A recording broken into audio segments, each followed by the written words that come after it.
சமீபத்தில் வெளியான புதிய ஆய்வு ஒன்றுல ஸ்மார்ட் போனை கழிப்பறையில அதிகமா உபயோகிப்பது குறித்து அதிர்ச்சி அளிக்கக்கூடிய தகவல்கள் வெளியாகி இருக்கு.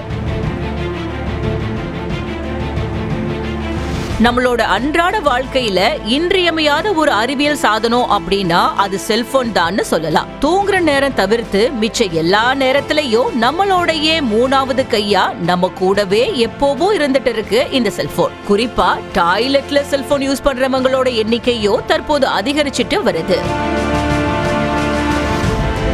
தனியார் ஆய்வின்படி 10 பேர்ல 6 பேர், அதிலும் குறிப்பா இளைஞர்கள் கழிவறையில செல்போன் யூஸ் பண்றதா தெரிய வந்திருக்கு. இன்டர்நெட் பிரவுசிங்ல இருந்து ஆபீஸ் ஒர்க், ஃப்ரெண்ட்ஸோட அரட்டை, ரீல்ஸ் பாக்குறதுன்னு டாய்லெட்ல ரொம்ப நேரம் உட்கார்ந்து செல்போன் யூஸ் பண்றது நிறைய பாதிப்புகளை ஏற்படுத்தும்னு அதிர்ச்சி தகவல் வெளியாகி இருக்கு.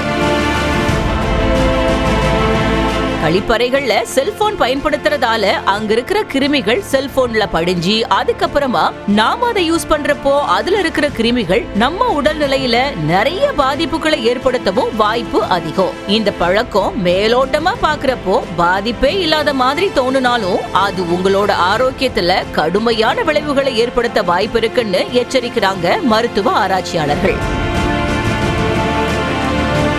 கழிப்பறைகள்ல தொடர்ந்து அதிகமா செல்போன் யூஸ் பண்றவங்களோட செல்போன்கள்ல கழிப்பறை சீட்டை விட 10 மடங்கு அதிகமான கிருமிகள் இருக்குன்னு தொற்று நோய் ஆய்வாளர்கள் தெரிவிச்சிருக்காங்க.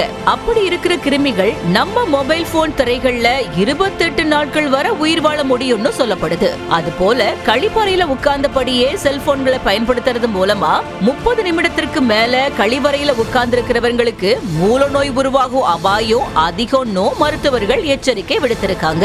அதனால டாய்லெட்ல போன் யூஸ் பண்றத அவாய்ட் பண்றது ரொம்ப நல்லது. செய்திகளை உடனுக்குடனும் துல்லியமாகவும் தெரிந்து கொள்ள சப்ஸ்கிரைப் பண்ணுங்க.